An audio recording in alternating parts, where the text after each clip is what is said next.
Oi, oi, pessoal. Então, a gente vai falar hoje um pouquinho sobre marcha humana, né?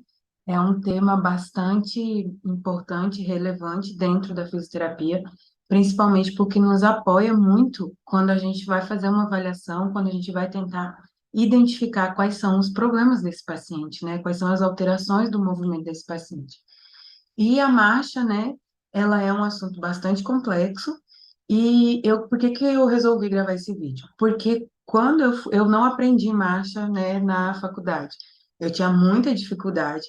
E aí, quando eu fui começar a trabalhar, eu tive que estudar marcha, porque eu via que tinha, sim, uma necessidade e que alterações no movimento podiam trazer dores e alterações para esse paciente. Então, né, eu criei meu método de estudo e aprendi dessa forma. Então, eu resolvi gravar essa aula para vocês, para talvez tornar um pouco mais fácil esse assunto tão complexo que é, né, a análise da marcha. Bom, então nós vamos falar um pouquinho, né, de todas as fases aí da marcha, dos movimentos, né, fase de apoio, fase de balanço, as suas subfases e vamos tentar entender. Qualquer dúvida que vocês tiverem, deixe nos comentários, assim que eu puder, né, que eu visualizar, eu já vou responder para vocês. Então, pode perguntar. Então, vamos lá. Bom, a marcha humana, por definição, ela é, né, a forma de andar. Então, andar, a gente utiliza uma sequência repetitiva de movimentos dos membros para mover o corpo simultaneamente e manter a estabilidade postural. Então, essa definição, segundo Perry e Burnfield, em 2010, né, eles definiram a marcha como uma sequência repetitiva, ou seja, uma sequência repetida de movimentos que a gente realiza para poder manter uma estabilidade postural. Então, o que que isso significa dizer? Que a nossa marcha, ela vai estar relacionada com o quê? Com essa estabilidade postural. A gente sabe, né, que a gente tem um centro de gravidade, um centro de massa, que é o que vai permitir essa nossa estabilidade postural. Então, conforme a gente vai movimentando esse centro de massa, a gente vai buscando, né, esses movimentos, a gente vai repetindo esses movimentos para poder estabilizar o nosso centro de marcha. Então, a gente vai ver que isso, ele traz o quê? Diferentes tipos de marcha. Por exemplo, um idoso, ele vai andar de uma forma diferente de uma criança. Um atleta, muitas vezes, dependendo da modalidade esportiva, ele também vai andar diferente do que uma pessoa que é mais sedentária. Por quê? É para tentar manter essa estabilidade postural que a gente vai moldar a nossa marcha. Isso significa dizer o quê? Eu não necessariamente todo mundo vai andar da mesma forma. Então, isso significa que essa pessoa está andando errado ou que ela tem alguma falha, ela tem uma alteração de movimento, que vai depender de várias variáveis que a gente vai estar vendo aí. Bom, Kirtley, em 2006, ele também definiu a marcha, né, como qualquer método de locomoção caracterizada por período de carga e descarga de membros. Então, esses dois, né, essas duas definições, elas são legais, por quê? Porque um fala da sequência repetida para manter a estabilidade postural e o outro fala dos períodos de carga e descarga desse membro, que seria o quê? A nossa fase de apoio, nossa fase de balanço. Então, é uma carga e descarga de peso nesses movimentos repetitivos que vão levar a essa, né, que vão buscar essa estabilidade postural. Então, uma vez que a gente já tem essa definição, fica até mais fácil a gente imaginar, né, o que que é aí a, essa análise, essa fase da marcha. Só vou arrumar aqui, gente, porque tá dando sombra. Peraí. Aí, beleza. Acho que agora melhorou a imagem para vocês. Bom, então, gente, essa sequência repetida aí desses movimentos, né, ela vai ser caracterizada como marcha.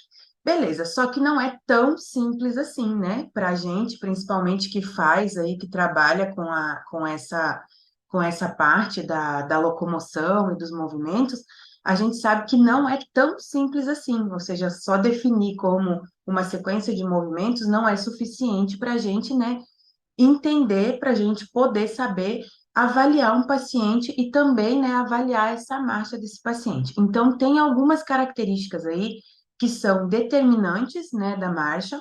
A gente vai ter os nossos parâmetros da cinemática e da cinética, que a gente vai ver já já.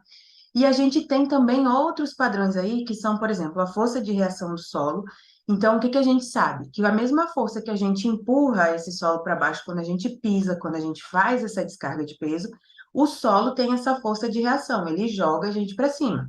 Então, a pessoa que anda com uma marcha arrastada, que anda com aquele passo, né, aquela marcha melancólica que a gente chama, que é aquela marcha sem uma flexão muito importante de joelho, aquela protusão, né, de ombro. Então, aquela marcha melancólica mesmo, ele vai ter o quê? Uma reação menor do solo. Então, ele vai andar mesmo arrastando o pé por falta dessa flexão aí de joelho, que a gente vai ver como que se explica isso, né?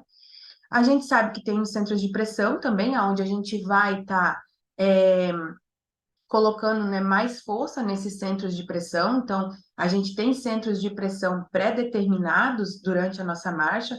Então, a gente vai ter, né, o nosso toque do calcanhar, essa parte mais lateral do pé, onde a gente vai fazer essa descarga de peso, e a gente vai ir modulando essa descarga de peso até a gente chegar lá no nosso hálux, né? Então, é mais ou menos, exagerando o movimento, só a nível de entendimento, é como se aqui fosse o solo, aqui o nosso pé, então eu tenho o toque do calcanhar, ele vai fazer, né, um pouquinho dessa lateralização e vai descarregar o peso medial e apoiar lá no nosso, né, no nosso hálux.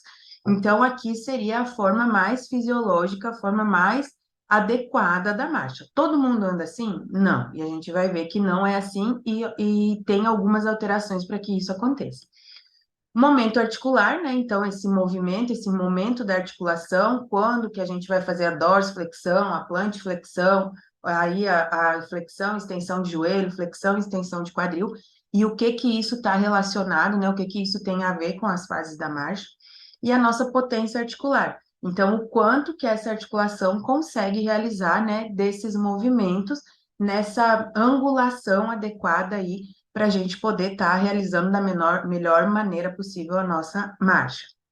Então, gente, vocês vão ver que tem várias determinantes, né? A gente tem várias questões aí que vão trazer alterações na marcha do paciente. Então, nem todo mundo anda igual. E isso não significa necessariamente que esse paciente tenha uma patologia ou que esse paciente tem uma disfunção da marcha. Mas uma patologia pode sim levar a uma disfunção da marcha. Então, a marcha, para que a gente tenha, né, a marcha, um padrão de marcha mais adequado, que não tenha compensações, que não vai levar compensações para o nosso quadril, para o nosso joelho, que não vai trazer aí, né, os entorses de tornozelo de forma recorrente.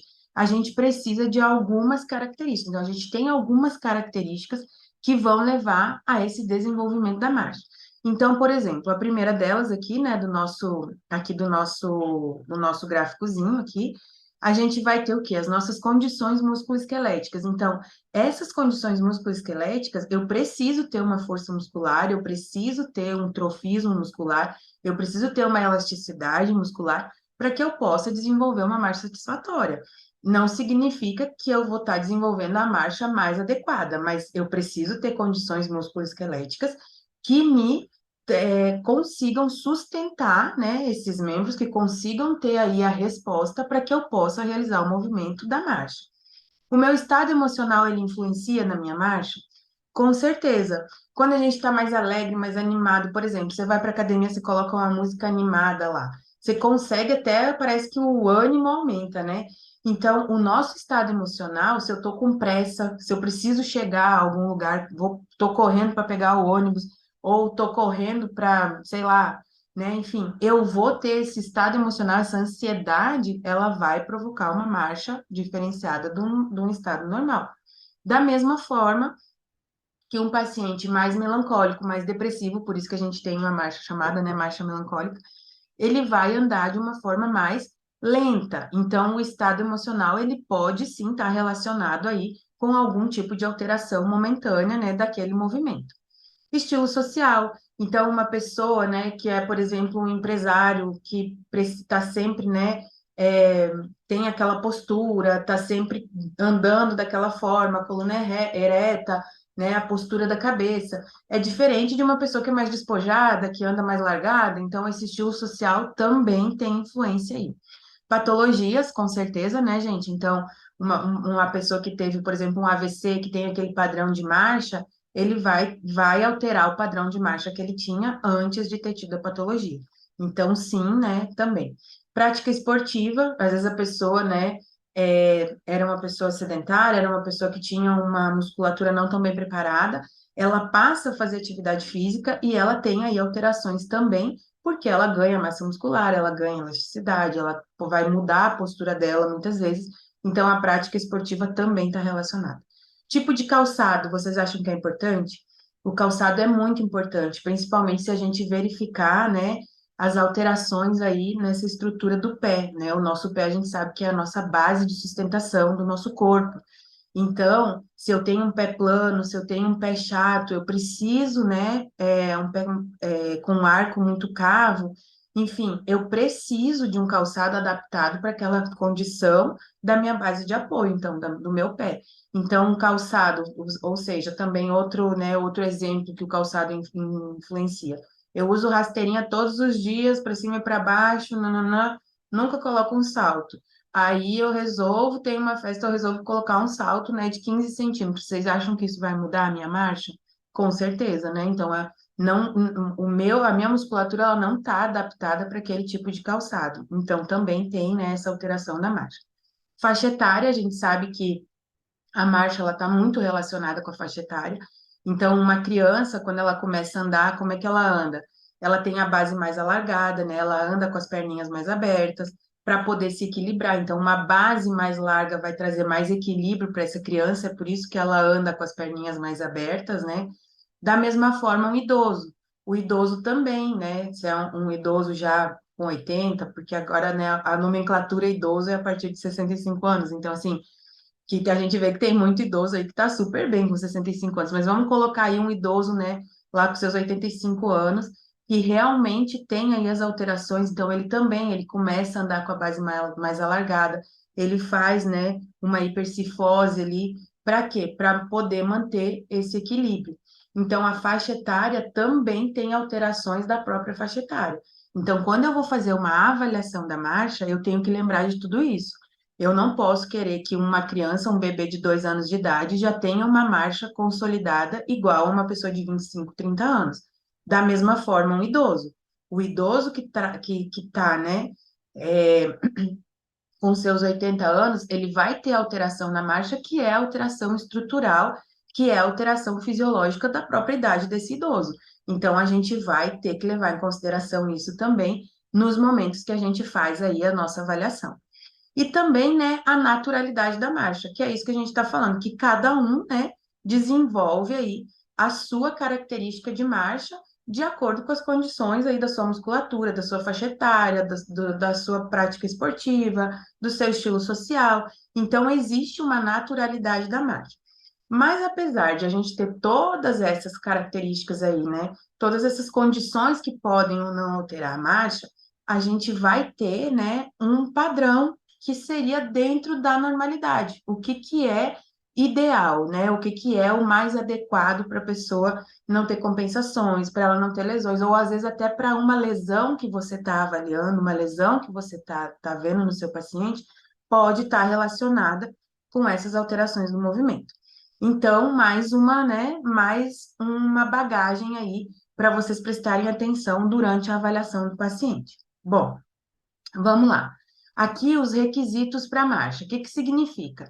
Se me faltar, né, ou se eu tiver alguma patologia, ou se eu tiver alguma deficiência nesses requisitos para marcha, provavelmente eu não vou ter uma marcha muito adequada, ou seja, eu vou ter uma marcha com muito mais gasto de energia, ou muitas vezes não vou conseguir realizar a marcha. Então, pessoal, o que que a gente precisa ter para poder realizar a marcha? A gente precisa ter integridade musculoesquelética, como vocês estão vendo aqui, né, no slide. Então, a integridade musculoesquelética é importante. A gente precisa ter, né, o sistema de locomoção, ou seja, a nossa estrutura óssea também precisa estar respondendo a isso. Controle neurológico, por quê? Porque se eu tiver integridade muscular, tiver locomoção, não tiver controle neurológico, eu não vou conseguir realizar a minha marcha, não vou conseguir caminhar. Equilíbrio, será que influencia? Muito. Se eu tiver integridade musculoesquelética, tiver locomoção, tiver um controle neurológico, mas eu não tenho equilíbrio, eu não consigo sustentar meu corpo, eu não consigo ter o equilíbrio para eu andar. então eu vou ter problemas aí na hora de executar esses movimentos, essa fase de apoio, essa fase de balanço, ou seja, os movimentos que eu preciso realizar para poder, né, ter a melhor integridade possível da minha marcha. Então, gente, o que que nós vamos aprender aqui? O passo a passo de cada fase da marcha. Então, de cada etapa da marcha, qual musculatura que eu preciso que esteja desenvolvida, quando o meu paciente tem falha naquela musculatura, o que que acontece com ele? Uma vez que a gente consegue entender toda essa característica da marcha, a gente não erra mais essas questões da avaliação. E a gente consegue trazer isso para nosso benefício no sentido de qual a musculatura que eu preciso dar mais atenção desse paciente, qual membro, qual segmento eu preciso enfatizar mais a minha fisioterapia para ele melhorar essa condição, ou para ele diminuir essa compensação.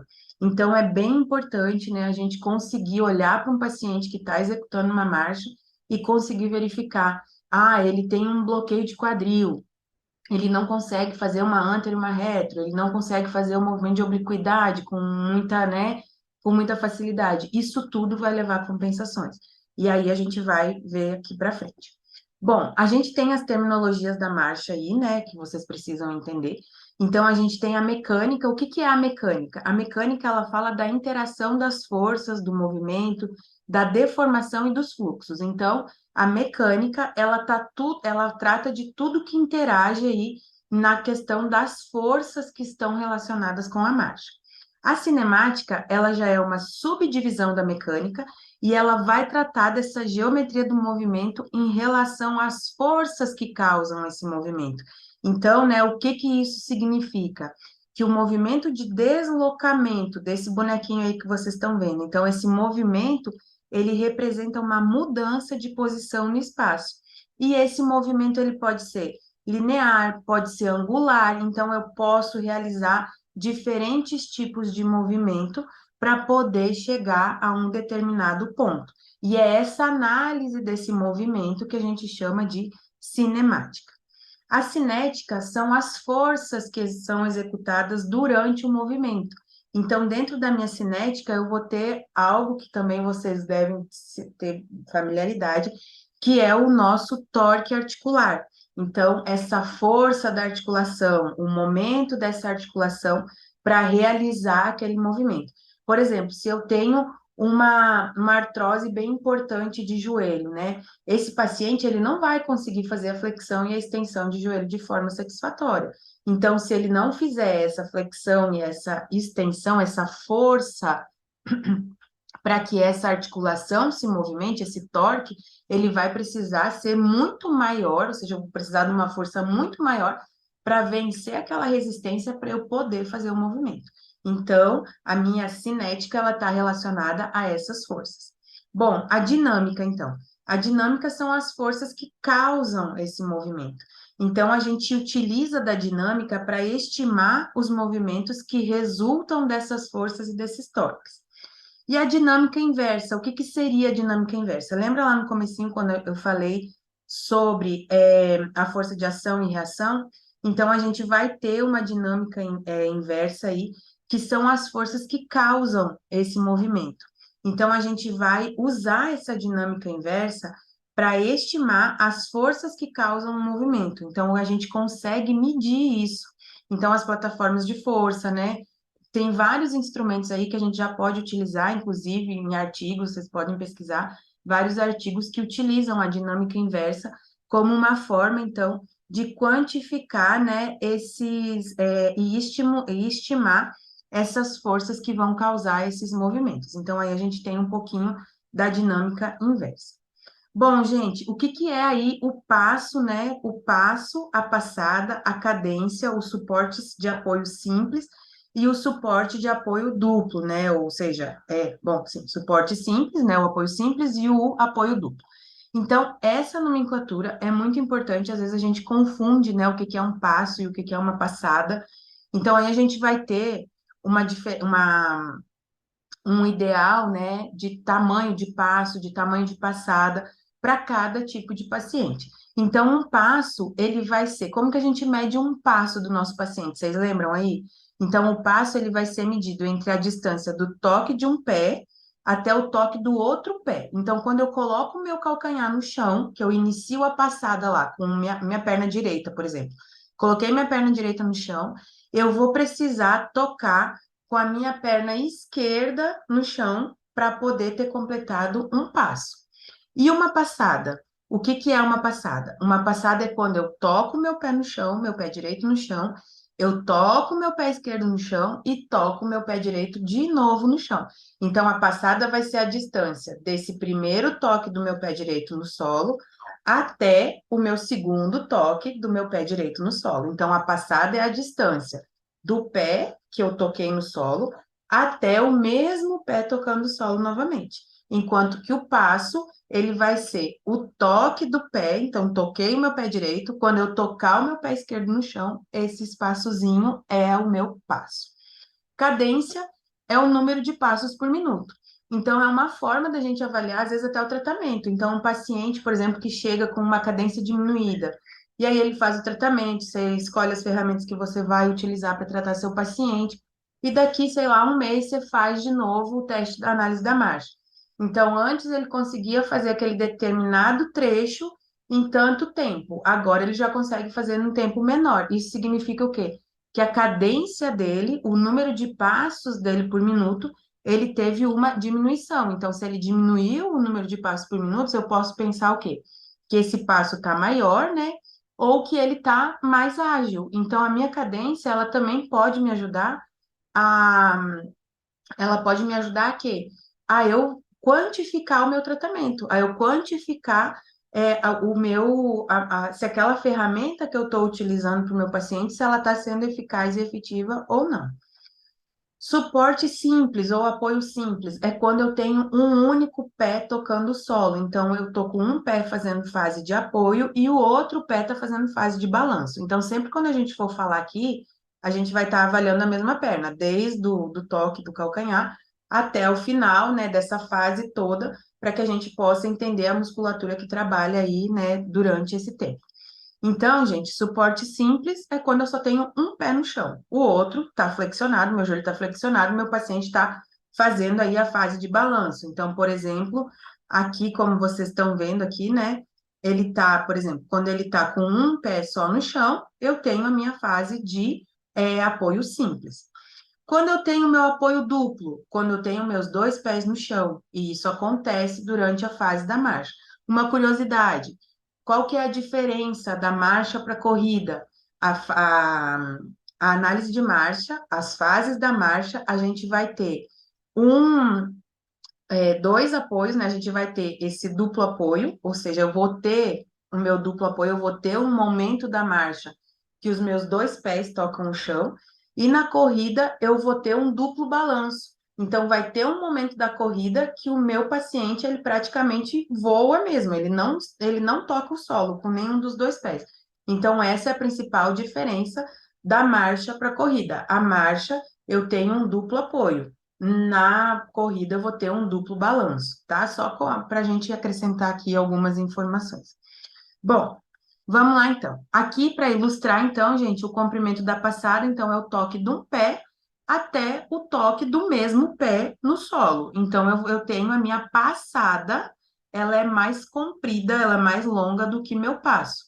O meu passo, eu posso dizer que ele tem aí, né, um comprimento, né, aproximado da metade da minha passada. Então, eu vou ter um passo, certo? Então, que é o toque do meu pé até o toque do outro pé. Meu próximo passo vai ser eu tocar o meu pé novamente. Então, cada passada, então, numa passada completa, eu vou ter quantos passos? Vou ter 2 passos, beleza? Então, aqui, né, a grande diferença aí para vocês lembrarem sempre da nomenclatura, né, da diferença entre passo e passada, certo? Bom, aqui, gente, nós vamos ter aí, então, todas, né, as fases da marcha, só para a gente poder ilustrar. Então, apoio do calcanhar, aplanamento do pé, acomodação intermediária, o impulso, aí a fase de balanço inicial, balanço intermédio, balanço final, e aí essa fase aí, né, de desaceleração ou apoio do calcanhar. Bom, então, gente, nós vamos ter algumas determinantes da marcha. Por que que são importantes essas determinantes? elas ajudam a suavizar a execução do centro de massa. O que que é o centro de massa ou centro de gravidade? O nosso centro de massa, ele é um ponto imaginário que faz com que essa movimentação do centro de massa é o que faz com que a gente se movimente, então, é o que a gente faz mover os nossos membros, né, inferiores para frente.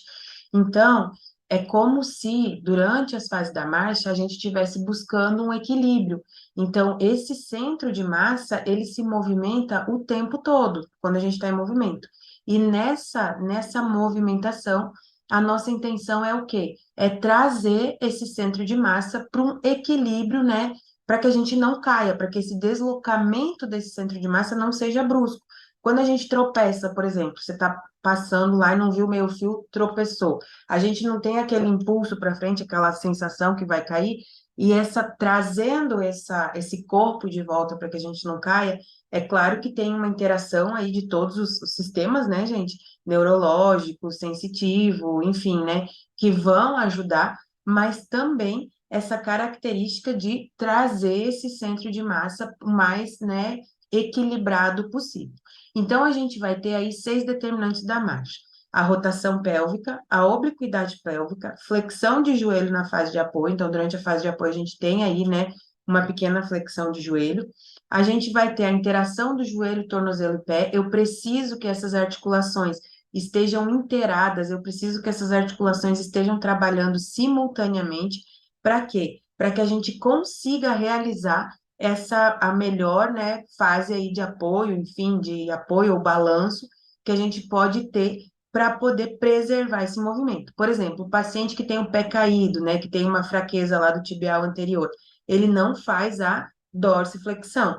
Se ele não faz a dorsiflexão, a ponta do pé dele fica arrastando. Então, ele não tem uma interação joelho, tornozelo e pé adequada. Ele precisa fazer o quê? Muitas vezes a pessoa que tem, né, esse pé caído, ela anda fazendo uma rotação maior, porque quando ela faz essa rotação externa, ela aumenta esse espaço e ela não tropeça, esse pé não fica arrastando no chão, porque ela não consegue realizar uma flexão de joelho tão alta e tem ainda, né, o fator do pé que fica arrastando.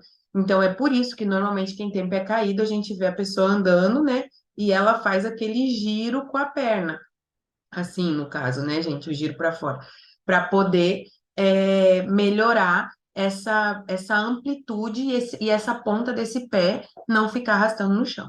E também, outra determinante é o joelho valgo e o quadril aduzido.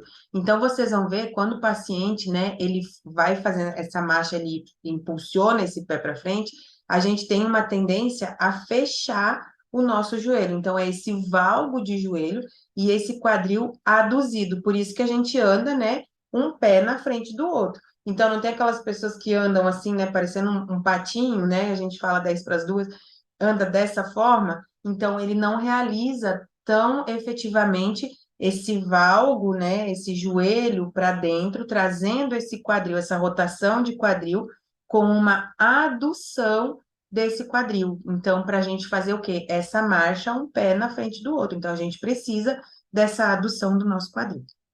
Certo, gente? Então, essas são as principais determinantes da marcha. O que que isso significa dizer? Se eu tiver uma compensação ou se eu tiver uma diminuição dessa suavização, dessas determinantes da marcha, o que que vai acontecer? O meu paciente vai ter compensações. Ele vai ter compensações, ele não vai conseguir realizar uma marcha, né, tão adequada e tão funcional, né? Pode ser funcional para ele, mas ele vai trazer compensações que a longo prazo aí podem trazer, né, aumento dessas compensações e até lesões, desgaste e tudo mais aí, que a gente já sabe disso. Então, vamos lá, vamos falar aí, né, das nossas determinantes. Então, a gente vai ter aí a primeira determinante, que é a nossa rotação pélvica. O que que significa dizer rotação pélvica? A gente, quando está fazendo aí, né, as fases da marcha, o nosso quadril, vamos imaginar que é a nossa pelve, né? Então, a nossa pelve, ela vai fazer movimento de antero e retroversão, ela vai fazer movimento de rotação e ela vai fazer movimento de obliquidade. Só que esses movimentos, eles acontecem simultaneamente. Então, eu vou ter um movimento que ele é mais ou menos isso, ele é um movimento tridimensional. Então, se eu tiver diminuição desses movimentos, seja rotação, seja obliquidade, ou seja, a antero e retroversão, toda diminuição desses movimentos, eles vão levar a alterações, vão levar a compensações, que a longo prazo pode estar levando lesões recorrentes aí do meu paciente. Então, essa rotação pélvica, ela vai fazer com que, imagina lá, a nossa pelve roda. Quando a nossa pelve roda, a gente não tem o nosso acetábulo que fica lá, né, que é formado pelos três ossos da nossa pelve. Então, esse acetábulo, se ele tá lá a pelve, tá lá o acetábulo, a pelve roda. Se eu tenho uma rotação, esse meu acetábulo faz a rotação e leva esse fêmur lá para frente. Então, ele vai rodar para frente, essa rotação vai acontecer com o membro, né, na fase de balanço. E ele vai rodar para trás com o membro na fase de apoio. O que que a gente chama? Como que é o nome disso? Dissociação. Então, a gente vai fazer dissociação de cintura pélvica. Quando meu paciente não faz dissociação de cintura escapular e pélvica, ele anda igual um robozinho. Isso daqui acaba gerando sobrecarga para ele também. Então, ele precisa ter essa dissociação de cintura, ele precisa ter esse movimento de rotação. Apesar deles acontecerem simultaneamente, a gente precisa entender qual o movimento desse paciente que está bloqueado, beleza? Ele também, essa rotação, ela também vai auxiliar para suavizar os arcos de movimento lá do nosso centro de massa. Então, ele aumenta esse comprimento relativo dos membros. Por isso que a gente falou antes que quando eu tenho um paciente que tem o pé caído, ele vai fazer o quê? Uma rotação, porque essa rotação, ela faz com que meu membro fique mais comprido. Então, vocês podem ver pacientes que teve AVC, pacientes que têm Parkinson, muitas vezes que têm, né, essa tendência até o pé mais caído, ele vai fazer uma rotação aí do membro, ele vai fazer uma rotação exagerada, para quê? Para evitar que esse paciente, para evitar que esse pé, né, faça aí que esse pé bata no chão e que ele venha a tropeçar. Então, a nossa primeira determinante, rotação pélvica. Segunda determinante, obliquidade pélvica. O que que é a obliquidade? O que que vocês entendem por obliquidade pélvica? Obliquidade pélvica é o balançar, é o rebolado. Então, a gente faz esse movimento, que é uma queda da pelve, né? Então, a gente vai ter a queda da pelve contralateral e esse balanço que a gente realiza durante, né, a nossa marcha, durante a nossa caminhada. Então, o que que ele vai fazer? Ele vai rebaixar o centro de massa, vai rebaixar esse nosso centro, né?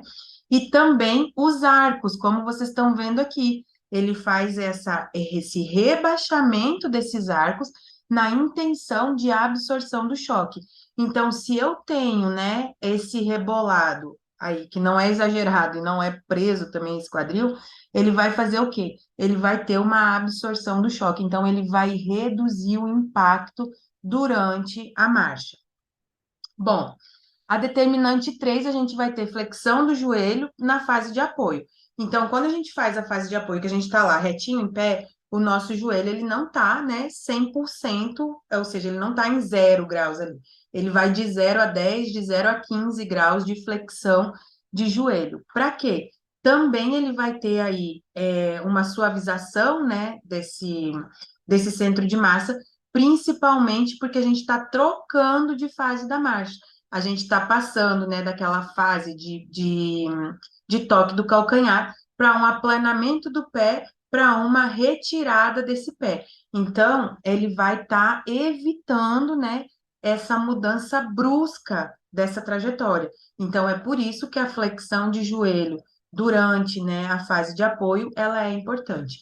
Então, ele vai absorver choque, vai rebaixar, né, o vértice do arco da trajetória e também vai reduzir o comprimento relativo do membro de apoio. Então, é por isso que a gente, né, normalmente realiza aí essa flexão do joelho na fase de apoio. Pacientes que têm aquele geno recurvatum, né, aquele joelho bem acentuado, aquela hiperextensão de joelho, ele pode ter problemas aí, né? Ele pode gerar compensações durante essa fase da marcha, devido a essa hiperextensão do joelho. Então, ele não vai fazer uma suavização, ele não vai conseguir flexionar esse joelho para poder ter essa suavização durante essa mudança da fase da marcha aí. O quarto e o quinto determinante. Então, aí a gente vai ter a interação entre joelho, tornozelo e pé. Aqui é bastante coisa, né? Ele tem aí várias interações de várias articulações que a gente, como a gente está vendo, e a gente precisa dessa interação para poder ter um gasto energético adequado. Quanto mais difícil for eu realizar esse movimento, maior vai ser meu gasto energético, maior vai ser a minha sobrecarga, né? O meu sobretrabalho, digamos assim, nessa musculatura.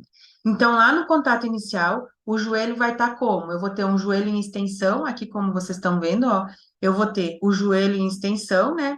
O tornozelo em posição neutra, que vai fazer o quê? Acentuar o comprimento relativo do membro. Na resposta da carga, quando eu já aplanei meu pé, eu estou com o meu pé todo no chão, o que que acontece aqui? O joelho ele vai ter uma pequena flexão e o tornozelo também vai fazer flexão plantar e o pé vai pronar. Então, eu vou ter todo o meu pé aí, né, apoiado no solo. Quando vocês estiverem assistindo a aula, gente, é legal vocês fazerem isso em pé. Eu não vou ficar em pé aqui, né? Mas, mesmo porque a câmera não vai mostrar meu pé, mas enfim, o ideal é vocês fazerem essas fases aí, vocês andando e movimentando o pé, que aí vocês vão conseguir entender bem direitinho toda essa parte aqui, né, dessa interação joelho, tornozelo e pé durante aí as fases da marcha.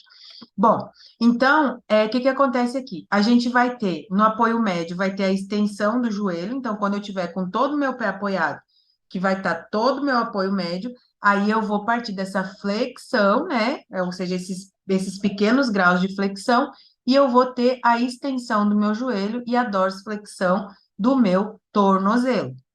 No pré-balanço, o joelho vai se estender, porque é o pré-balanço e não o balanço, o joelho vai se estender e o tornozelo vai ficar em posição neutra para aumentar esse comprimento relativo.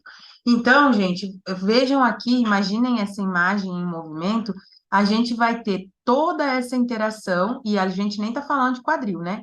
A gente vai ter toda essa interação, joelho, tornozelo e pé, para que eu consiga me deslocar da maneira mais satisfatória, sem tropeçar, sem ter um gasto energético acentuado para realizar esse meu movimento.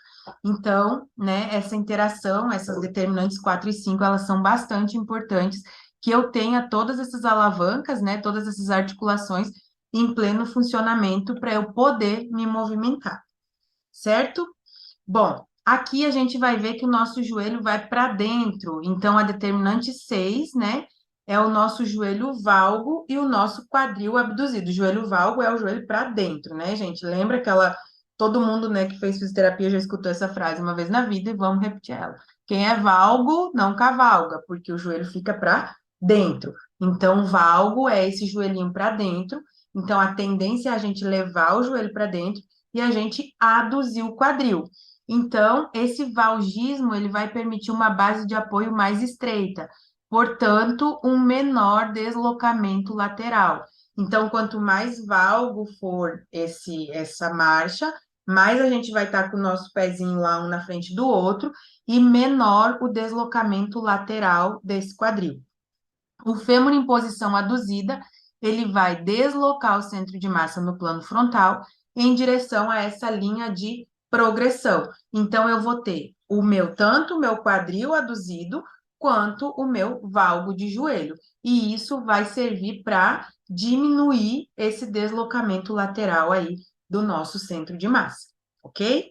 Então, ele vai melhorar, de certa forma, a gente sabe que a base menor, né? Você tem uma diminuição aí do equilíbrio, por isso que o idoso e a criança eles andam com a base mais alargada, mas aqui a gente está falando de centro de massa. Então, ele vai ficar mais abduzido para que esse centro de massa tenha um espaço menor ali de deslocamento, beleza? Então, ele vai diminuir o deslocamento lateral de quem? Do centro de massa. Então, ele fecha, então ele é medial, e para que o centro de massa não se desloque lateral, ok? Bom, então aqui, gente, eu trouxe para vocês essas imagenzinhas aqui, vocês vão ver que esse quadril ele tá tendo aí um movimento bem pequenininho, né, quando ele gira para frente. Então aqui a gente vai ter o movimento de obliquidade, que é essa queda do nosso quadril. Aqui a gente vai ter o movimento, né, de rotação, então essa pelve que gira, levando esse fêmur para frente, né, que vocês vão ver que ele está rodando e ele está diminuindo esse espaço. E aqui a anti e a retroversão pélvica. Então, a gente vai precisar de todo mundo aí trabalhando junto para que a gente tenha uma marcha mais satisfatória, para que a gente tenha uma marcha mais adequada e com um menor gasto energético. Ok? Aqui, esse é um artigo que avaliou várias pessoas, né? Aí a gente tem 539 passadas de indivíduos normais, e aqui vocês vão ver, então, fase de apoio e de balanço. Então, a nossa marcha vai ser dividida, né? Nós nem falei isso lá no começo, mas enfim, ela vai ser dividida em fase de apoio e fase de balanço, e a gente vai ter 60% da nossa marcha vai ser fase de apoio e 40% vai ser fase de balanço. E aqui vocês vão ver que isso daqui, todos esses indivíduos eram normais. Agora imagina esse rosinha aqui, né, dessa ponta para esse outro aqui. Olha a diferença da marcha de um e do outro, e todos eles estavam ditos normais. Então é aquilo que eu falei para vocês lá no começo. Vai depender do quê? Vai depender da característica individual de cada pessoa, para saber se é, por exemplo, uma bailarina que você vai avaliar, a marcha dela vai ser diferente do que o de um homem que faz CrossFit e ambos vão ter uma marcha normal, né, teoricamente. Então, isso daqui, os dois são normais, mas eles têm aí, né, uma diferença desses movimentos durante as fases da marcha, devido ao biotipo de cada um, ao esporte de cada um, à vida que cada um leva aí, vai trazer essa diferença.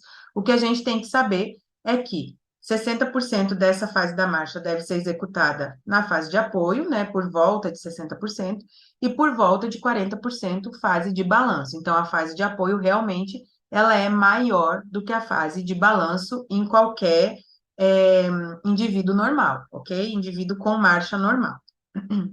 Beleza. Aqui, gente, essa cinemática sagital é para a gente ver aqui, né, a marcha lateralmente, né? Então, eu gosto muito desse homúnculo, né, o homúnculo de imã, porque ele representa bem direitinho aí toda a ação dos nossos músculos. Então, por exemplo, aqui eu vou ter, né, ele tá fazendo aí a função do tibial, por exemplo, né, que vai estar levando esse pé para cima, né, aqui. Então, lá na fase de apoio, o tibial ele vai estar bem tensionado aí, porque para trazer esse pé para cima, depois ele vai tendo um relaxamento, aí ele tem um relaxamento bem importante da região anterior, né? E vai ter aí uma, uma contração lá da região posterior do nosso gastrocnêmio, para levar esse corpo, para impulsionar esse corpo para frente, né? Aqui seguindo com o relaxamento da região anterior, até a gente fazer o despegue do pé. Então, esse homúnculo, ele é bem legal para a gente conseguir imaginar como se fosse mesmo duas cordinhas aí, né? Na região anterior e posterior, puxando o nosso pé para cima, liberando o nosso pé, trazendo o calcanhar para cima, para que a gente possa realizar aí, né, desde a fase de toque do calcanhar, toque do calcanhar até o despegue do pé lá na nossa fase de balanço. Certo, gente? Bom, aqui a fase de resposta da carga. Essa parte aqui eu acho bem legal a gente colocar, porque aqui vocês vão ter o quê? Vocês vão ter os graus de movimento de cada uma das articulações de acordo com cada fase da marcha. Então, aqui lá na fase de resposta da carga, então você já colocou o toque do calcanhar, agora você está tendo a fase de resposta da carga. Você vai ter lá uma flexão, né, de quadril de até 25 graus, uma extensão de joelho de 0 a 15 graus de flexão, então ele parte de 0 a 15 graus, aqui vocês podem ver que ele está mais estendido, aqui seria o 0, né? E conforme ele vai fazendo essa resposta da carga, esse aplanamento do pé, o que, que vai acontecendo com o joelho? O joelho vai flexionando. Então, nessa primeira fase aqui de resposta da carga, eu vou ter uma flexão de 0, que ele parte de um joelho estendido, para até 15 graus de flexão. Da mesma forma, né, lá o nosso tornozelo, ele vai partir de 10 graus para 0 graus, lá, ó, do primeiro rolamento, né, do nosso calcâneo, o primeiro rolamento do nosso calcâneo dentro da nossa pinça maleolar. Então, ele estava, aqui eu tenho minha pinça maleolar, aqui eu tenho meu calcâneo, ele estava lá com o pé em dorsiflexão e ele vai fazer o aplanamento. Então, esse é o primeiro rolamento, beleza? Aqui a gente vai ter, então, o apoio, né, lá no contato inicial. Agora vamos falar de cada uma, né, dessas fases aí separadamente, para que vocês possam visualizar a musculatura e para que vocês possam também, né, ter essa imaginação aí para vocês imaginarem o músculo que está estendido, o músculo que está flexionando para fazer o movimento. Então, lá no contato inicial, a gente vai ter o apoio do calcanhar, a gente vai estar com o nosso antepé elevado, como vocês estão vendo aqui. Aqui eu tirei a mocinha da figura, essa figura do livro, eu tirei ela daqui e coloquei ela aqui para vocês poderem ver de uma maneira mais isolada, né? Poder olhar só para ela. Então, aqui, gente, nós vamos ter flexão de quadril, igual no slide anterior. O joelho, ele vai estar de neutro para flexão, porque de neutro para extensão, né? Então, aqui ele vai partir já de uma pequena flexão, quando ele vier para a segunda fase, ele já vai ter uma extensão.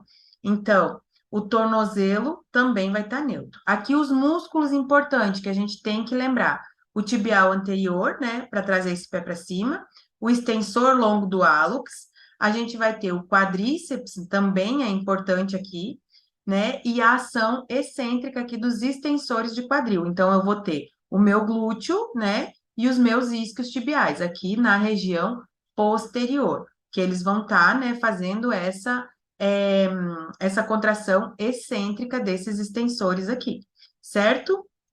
Bom, e lá, né, na resposta da carga, agora sim, aqui no aplanamento do pé, aqui eu coloquei a setinha, ó, gente, para vocês verem. Agora a gente está falando dessa imagem aqui. Então, esse peso ele vai ser totalmente transferido para esse membro de apoio, né, nesse aplanamento do pé. A gente vai ter aí movimentos de flexão de quadril de 10 a 15 graus. A flexão do joelho, né, na ação excêntrica do quadríceps, então eu vou ter uma ação excêntrica do quadríceps aqui, eu vou ter uma flexão plantar, né? Os meus músculos aqui importantes dessa contração vão tá acontecendo com quem aí? Eu vou ter a contração excêntrica do tibial anterior, o extensor longo do hálux e também o quadríceps na contração, né, desses extensores aí de forma concêntrica dos meus extensores do quadril. Então, agora eu tenho toda essa musculatura trabalhando conjuntamente para poder, né, realizar essa segunda fase aqui, que seria o aplanamento do antepé. Então, eu preciso dessa minha musculatura, né, de fase com contração excêntrica e concêntrica, para poder suportar a carga, já que eu vou transferir todo o peso para esse membro, uma vez que o meu membro contralateral ele vai estar se preparando para realizar a fase de balanço, que a gente vai ver sempre no mesmo, tá, pessoal? Só para fazer essa analogia aí para vocês. Certo? Então, vamos lá. O que que acontece quando a gente tem essas fases invertidas aqui? Quando o meu paciente, ao invés de, ou seja, uma fraqueza dessa musculatura, então ele não vai aplanar esse pé, ele vai ficar na ponta do pé. Então, eu falo que ele tem uma, um aplanamento do pé, né, com a lesão no tibial anterior. Ele não consegue trazer esse pé para cima, então ele anda na ponta do pé. Tanto quando eu tenho uma lesão lá do meu tibial anterior, né, que tá lá na frente, aqui eu não tenho como mostrar, mas aqui tem, ó. Então, lá no meu tibial anterior, então com lesão, né, porque ele não consegue trazer esse pé para cima, como também um encurtamento importante aqui, né, na região de gastrocnêmio. Então, vai fazer, ele vai andar, ele vai ter essa marcha preferencialmente na ponta do pé, né, por conta dessa lesão de tibial anterior, ou então um encurtamento muito importante aqui na nossa região de gastrocnêmio, certo? Bom, aqui, gente, o que que acontece? Nós vamos ter, então, lá na fase do apoio médio ainda, o segundo rolamento do tornozelo, meu pé, né, aqui minha tíbia estava mais para trás, no contato lá do calcanhar, agora eu vou ter, né, uma uma angulação diferente para poder levar essa perna para frente. Então, aqui, meu quadril até 25 graus, né, de flexão de quadril. Vou ter de 15 aqui, né? Esse joelho é o que a gente está avaliando.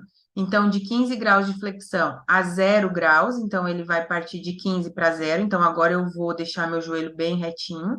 E o meu pé, ele vai de 10 a 5 graus de flexão plantar. Então, aqui no meu apoio médio, inicial e tardio. Então, quando eu inicio, toquei o calcanhar, iniciei o aplanamento do meu pé. Beleza? Então, iniciei, né? E terminei. Então, desde o toque do calcanhar até o aplanamento do pé lá no solo. Certo?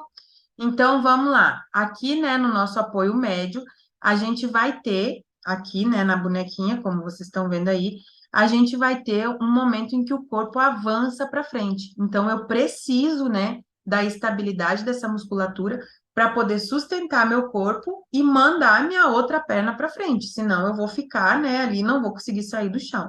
Então, aqui a gente vai ter uma ação de pivô, de rolamento de tornozelo, para avançar esse membro sobre o pé que está estacionado. Então, eu tenho um pé parado e eu vou levar o meu pé aqui, minha perna contralateral, para frente.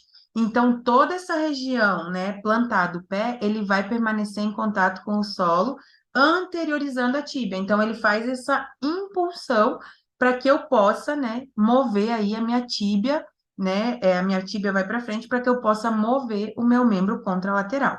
Aqui eu vou ter o meu quadril, ele vai estar neutro. Eu vou ter a extensão do meu joelho, aqui vocês vão ver que ele está bem, né, estendido. E também eu vou ter a dorsiflexão do meu pé. Bom, os músculos importantes aqui, gente, eu vou ter aí a ação excêntrica do tríceps, né? Então, eu vou ter aqui a ação excêntrica do meu tríceps para controlar a velocidade aí dessa dorsiflexão. E vou ter a ação concêntrica dos meus extensores de quadril. Então, aqui, né, eu preciso dessa ação desses músculos do meu tríceps e também dos meus extensores do quadril para poder manter aqui esse momento, beleza? O momento do avanço do corpo para frente, o meu quadril vai estar neutro, indo para essa extensão, o joelho também vai estar em extensão para estabilizar, e o tornozelo vai estar neutro, indo para uma dorsiflexão, ok? Bom, vamos lá. Então, aqui a gente já viu, né, algumas fases aí de apoio. Aqui a gente partiu de um apoio que era simples, né? Fez a fase de balanço no membro contralateral, e agora eu já estou indo para um apoio duplo novamente, onde eu vou ter o toque aí dos meus dois membros, né, no solo. Então, vamos lá, vamos para frente. Aqui a gente vai ter o nosso apoio, né? O nosso médio apoio, o apoio terminal, que é quando eu estou terminando literalmente de apoiar meu pé no chão para fazer o despegue do pé e fazer a minha fase, né, de balanço, a minha flexão aí do meu joelho. Então, o que que vai acontecer aqui? A gente vai ter um quadril neutro indo para uma extensão. Cadê meu mouse aqui? Um quadril neutro indo para uma extensão, né? E a gente vai ter um joelho em extensão para suavizar, né? Para estabilizar essa força, esse apoio. E também a gente vai ter o nosso tornozelo neutro indo para a dorsiflexão.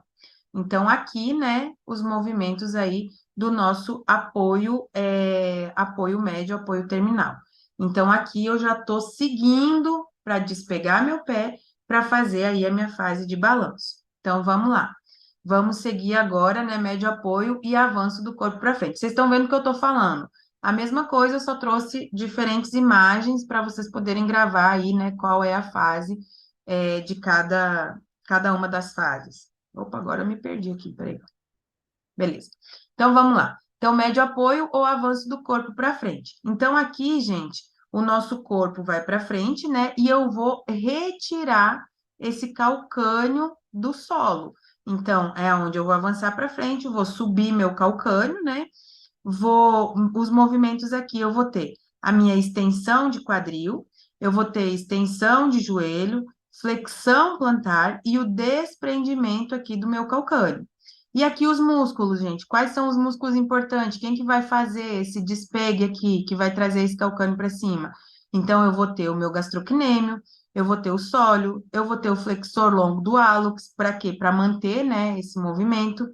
E também, né, os meus isquios tibiais, que vão estar auxiliando aí para a gente poder fazer, né, aqui o início da flexão, né, do joelho. Então, os isquios tibiais, eles vão estar contraindo, vão estar fazendo a flexão, né, para eu poder flexionar o joelho.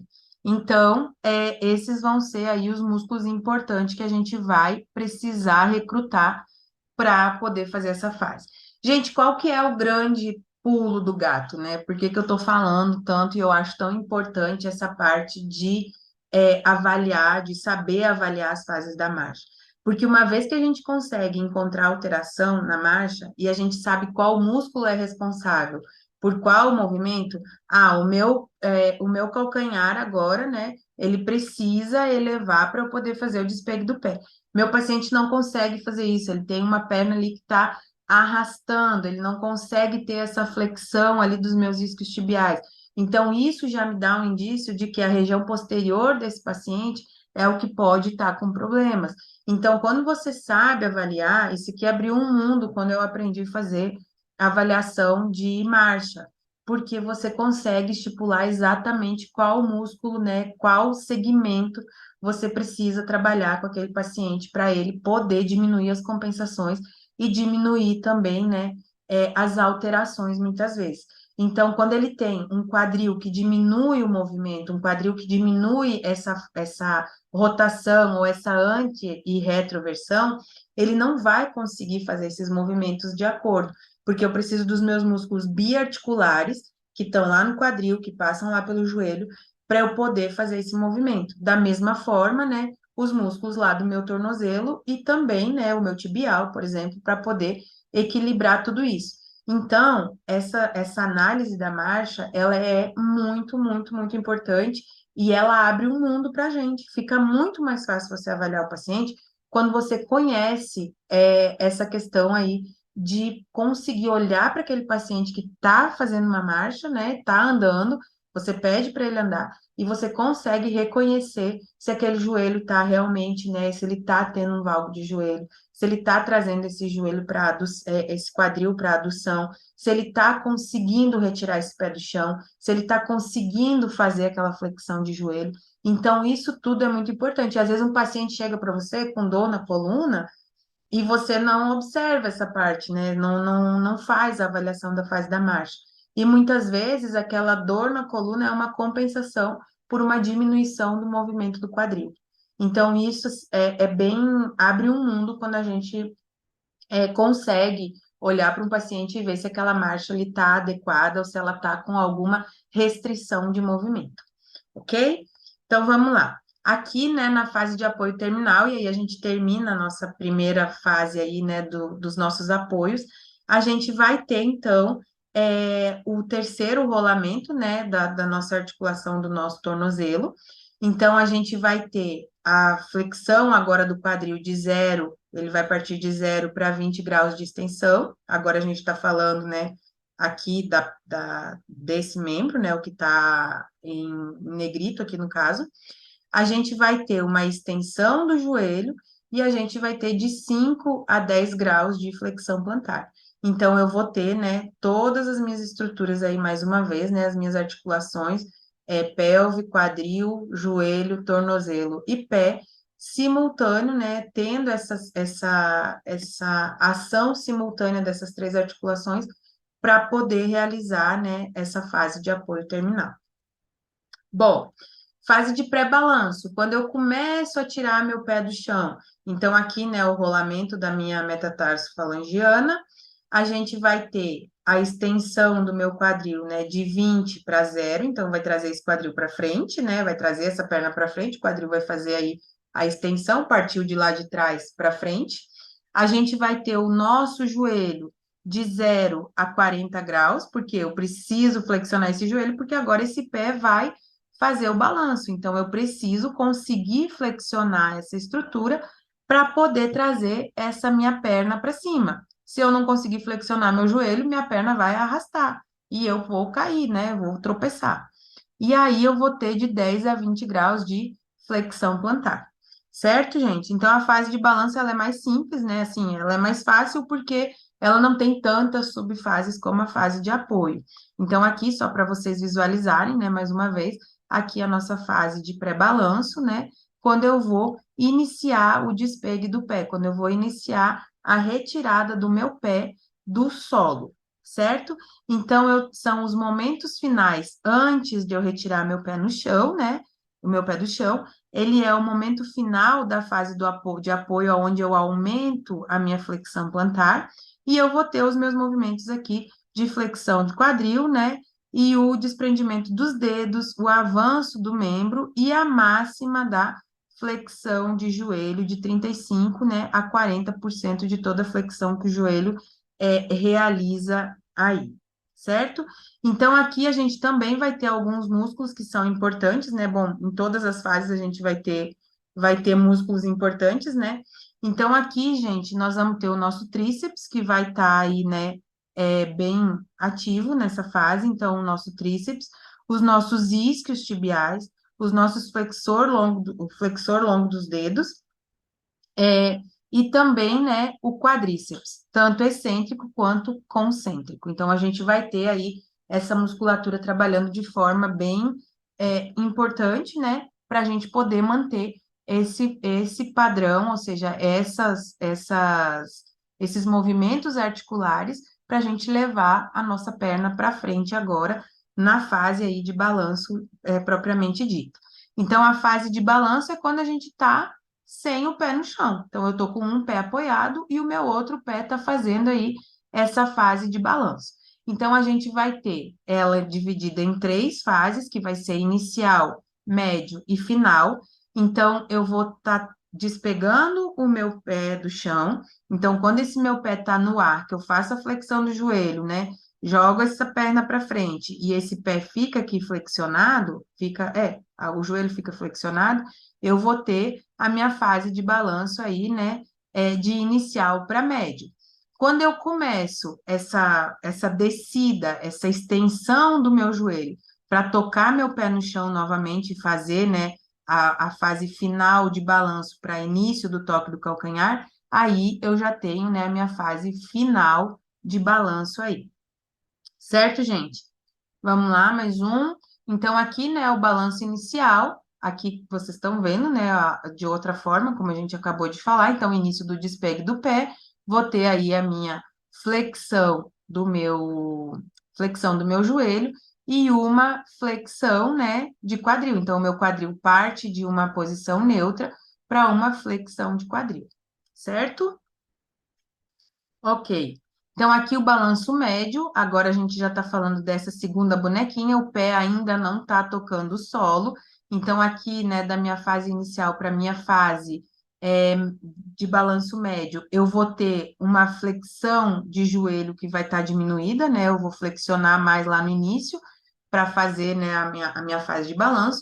E aqui no balanço médio para o balanço final, eu já começo a ter aí o início da minha extensão de joelho, porque essa perna precisa aterrissar, né, lá no solo, certo? Então, eu vou ter essa característica, né, do meu joelho partindo de uma flexão, né, o máximo de flexão que a gente falou aí, que são os 40 graus, para iniciar a extensão e a descida, a aterrissagem do meu pé, certo? Vamos lá, então. Aqui o balanço terminal. Então, no balanço terminal, a gente vai ter, né, esse movimento anterior a apoiar esse toque do calcanhar. Então, é antes de eu iniciar minha fase de apoio novamente. Então, é quando eu estou aterrissando, ainda não encostei meu calcanhar no chão. Aí, eu tenho, né, a minha fase de balanço. Então, ela antecede o meu toque do calcanhar, tá, gente? E aí, a gente vai ter, né, a diminuição da flexão do quadril, a gente vai ter a extensão do joelho, né? Então, agora a gente vai estar com o joelho mais estendido. E a gente vai ter também, né, um tornozelo neutro. O nosso tornozelo está neutro para poder fazer aí essa desaceleração, e depois a gente vai fazer aí, né, a ação do nosso tibial anterior, sustentando o nosso pé, para a gente poder fazer a nossa fase de apoio novamente. Então, gente, o que que a gente viu aqui? Que nós temos duas fases, né, duas grandes fases no ciclo da marcha, que é a fase de apoio e a fase de balanço, aonde que eu tenho 60% do meu movimento na fase de apoio e 40% na minha fase de balanço, certo? E eu tenho aí, né, várias interações entre meu quadril, joelho, tornozelo e pé, para poder fazer esses movimentos e eu ter a marcha mais satisfatória, né, dentro das fases da marcha.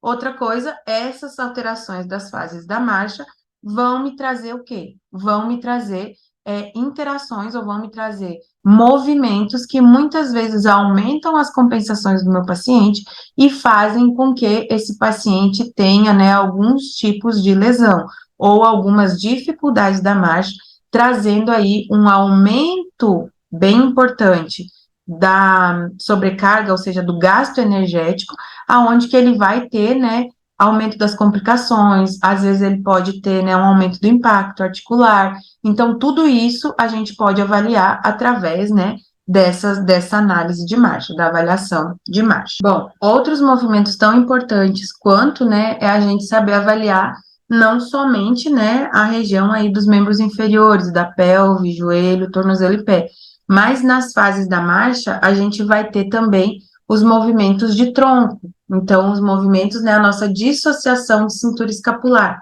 Então, ela vai ser feita, né, é, em formato, por exemplo, quando minha cintura escapular direita está para frente, meu quadril esquerdo vai estar para trás, e assim por diante. Então, a gente vai fazer essa dissociação de cintura escapular e pélvica, o que vai trazer o quê? Um aumento, né, desse balanço da marcha, né, durante aí as fases da marcha, fazendo com que a gente consiga ter um melhor equilíbrio, uma melhor dissociação dessas cinturas e uma melhor suavização de todos esses movimentos.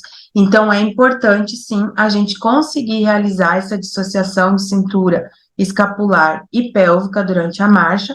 Uma coisa que a gente sabe, né, a gente tem lá o nosso esqueleto axial, nossa coluna, os nossos membros, né, apendiculares. Então, a parte da escápula, dos braços, das pernas, e essas são conectadas toda uma estrutura aí, que é o nosso esqueleto axial. Então, tudo isso vai estar conectado de uma forma ou de outra. Então, quanto me faltou a palavra agora, mas quanto mais conjugado forem esses movimentos, né, melhor vai ser essa dissociação, melhor vai ser essa interação de membro superior e inferior, né, para a gente poder realizar as fases da marcha e diminuir as complicações aí e as possíveis, né, compensações que esse paciente pode vir a ter. Bom, outra parte importante, né, daqui da nossa marcha, a gente vai ter as forças de reação do solo, que eu já falei lá no início. Então, quando eu piso, quando eu toco meu calcanhar lá no chão, né, esse chão, né, esse solo, ele vai tocar, né, vai trazer essa força de reação, levando, né, auxiliando nessa força de contração aí para levar o meu membro para flexão. Então, essa força de reação do solo ela é importante e a gente também vai ter diferentes, né, impactos em diferentes solos. Então, a gente vai, quanto mais bem feita essa marcha, quanto mais bem executada essa marcha, melhor vai ser essa força de reação do solo, fazendo com que esse paciente realmente consiga uma flexão adequada de joelho, que ele consiga o rolamento do tornozelo, que ele consiga levar esse quadril, né, para frente e para trás, fazendo essa extensão e flexão de quadril, ou seja, flexão para frente, né, extensão para trás. Então, esse balanço, essa antero e retroversão, esse impacto para fazer o quê? Essa obliquidade pélvica. Então, essa força de reação do solo, ela vai ter influência, sim, aí nas fases da marcha do nosso paciente. Bom, outra particularidade que a gente não pode esquecer é que muitas vezes, né, nós vamos ter aí um paciente, né, a gente não pode comparar ou não pode é, é, querer avaliar um paciente fora da faixa etária ou fora daquele grupo que ele pertence. Então, uma criança, ela vai ter uma marcha, o normal para a criança é andar com a base alargada. Ela não vai fazer o valgo a princípio, ela não vai fazer o quadril aduzido. O normal para a criança é ela andar com a base alargada até ela ter equilíbrio suficiente para poder, né, ir melhorando as fases da marcha dela. O idoso, mesma coisa, o idoso ele tem um déficit de equilíbrio, então ele tem uma tendência a andar com as pernas, né, um pouco mais afastadas, ele tem uma tendência a andar um pouco mais inclinado. Então, a gente, como fisioterapeuta, precisa melhorar essas características, mas sabendo que esse paciente tem as suas peculiaridades e ele tem, né, as suas características próprias da idade ou do esporte que ele executa, do dia a dia dele. Certo, gente? Bom, espero que vocês tenham entendido. Esse foi o jeito que eu aprendi, né, a analisar a marcha, vendo aí a angulação, de quanto que o quadril movimenta, de quanto que o joelho vai fazer flexão e extensão. Eu acho mais fácil dessa forma. E se vocês quiserem complementar, aí tem bastante vídeo, né?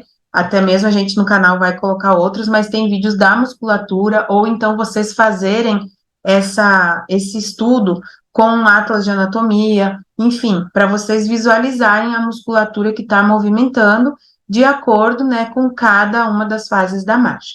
Bom, se você gostou, né, dá um joinha aí, segue a gente nas nossas redes sociais e qualquer dúvida, qualquer pergunta, só você deixar seu comentário e a gente vai estar entrando em contato e respondendo. Certo? Então, até o próximo vídeo.